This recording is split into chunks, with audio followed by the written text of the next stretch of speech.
20 kilos lang po si ma'am. Mas mabigat pa yung kumpra. Ma'am, maraming salamat po.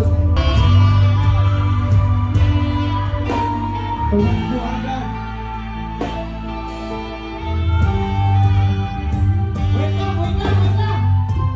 Ayun, ma'am, ang sabi ko po, bibilang ako ng 3.